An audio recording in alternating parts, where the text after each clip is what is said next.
Quando eu conheci minha mulher, ela estava descabelada e eu disse, vou casar com você. Vim de Campo Formoso, um povoado de São Raimundo Nonato. Conheci 2 indiazinhas que ao final do dia me trouxeram para outra margem do rio. Quando eu cheguei no cliente, o mesmo disse que não iria fazer o plano porque estava voltando para o Nordeste. Todo mundo tem uma história. Algumas são tristes, outras românticas. Tem as engraçadas, as que são pura emoção. Curtas ou longas, o fato é que todo mundo tem uma história de vida para contar. Todo mundo quer entender um pouco assim, quem sou eu, qual é o sentido da minha vida, né? E a autobiografia eu acho que ajuda a fazer um pouco isso, né? Então ela organiza essa vida, né? Ela liga um acontecimento a outro, né? Coisas que às vezes parecem meio acaso, né? A autobiografia vai lá e a pessoa tenta explicar também. O nome já diz tudo. Auto significa eu, bio, vida, e grafia, escrita. Portanto, autobiografia é uma história escrita por quem a viveu. Ou seja, o autor, o narrador e o protagonista são a mesma pessoa.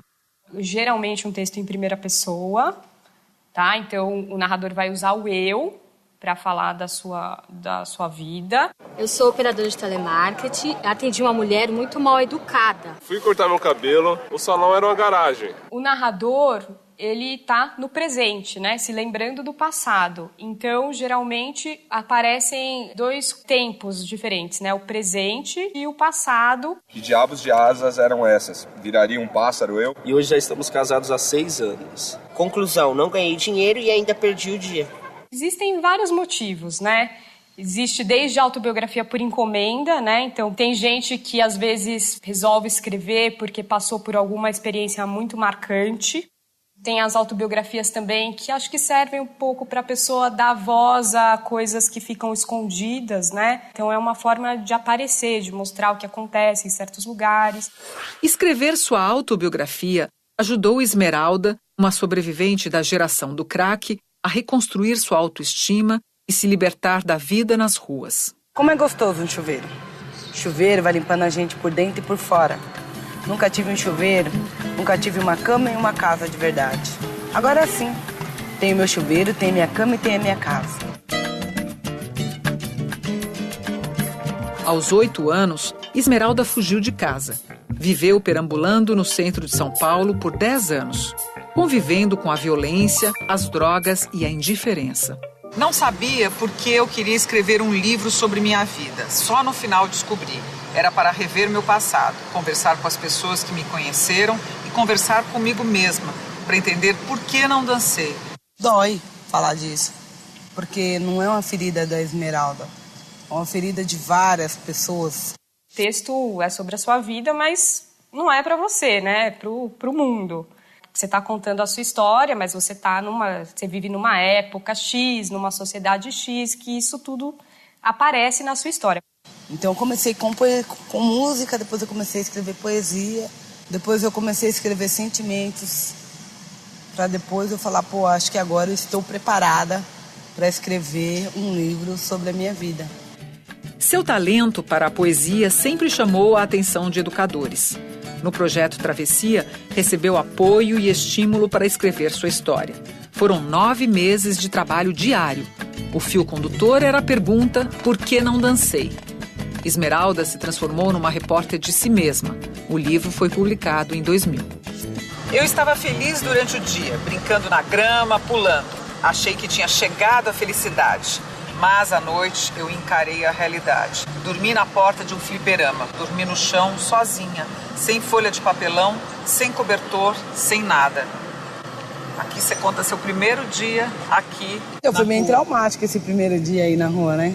Foi na hora que caiu a ficha que aquela fantasia, na verdade, era só uma fantasia. A realidade era outra. E, na verdade, a rua é uma prisão sem grade.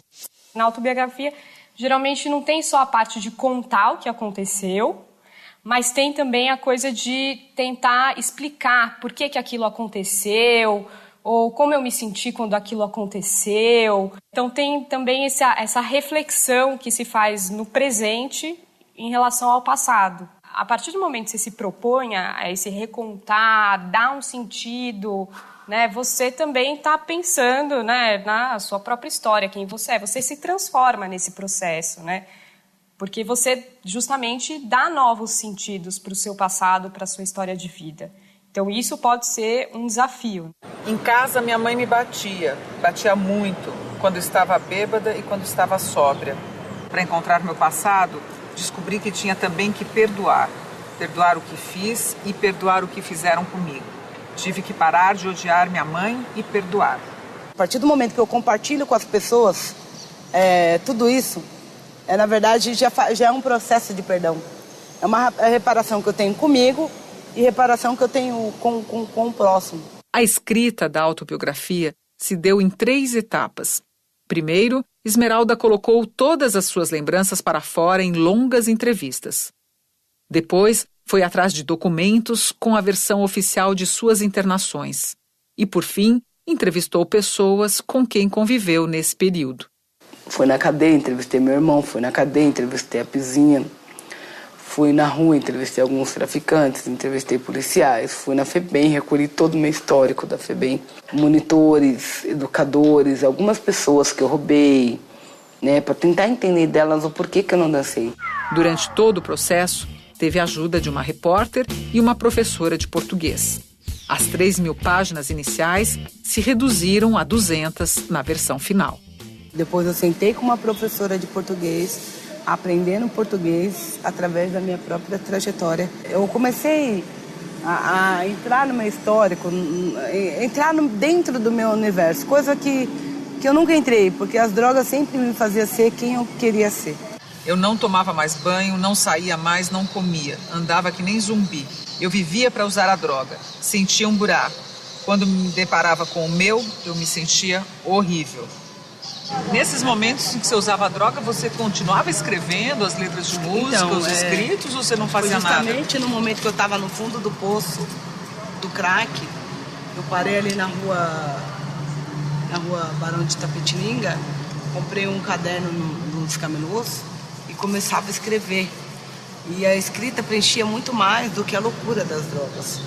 Eu comecei a sentir, né?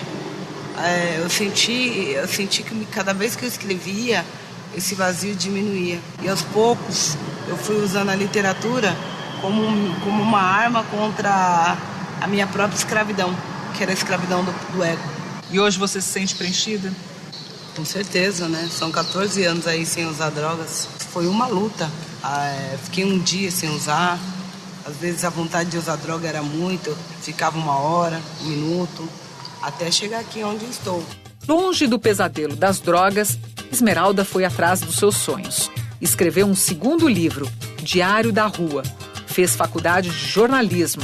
Atualmente mora numa pequena vila com o filho Cadu. Cadu, eu vou contar a história de quando você nasceu. Você era um kit miniatura que estava dentro da barriga da mãe. Mas a barriga da mãe era do tamanho do mundo, muito grande. Ele é a inspiração para as histórias infantis que escreve e pretende publicar. Aí eu vou contando a história para ele e eu falo, pô, essa história é bacana. Vou escrever. Hoje, Esmeralda é uma mulher inteira, capaz até de cantar a vida nos sambas que compõe. Morrer sem me defender, não sou capaz. Quero viver em paz, desistir nunca mais. Não sintam pena de mim. Não quero que as pessoas que estejam lendo esse livro ficam sentindo pena de mim.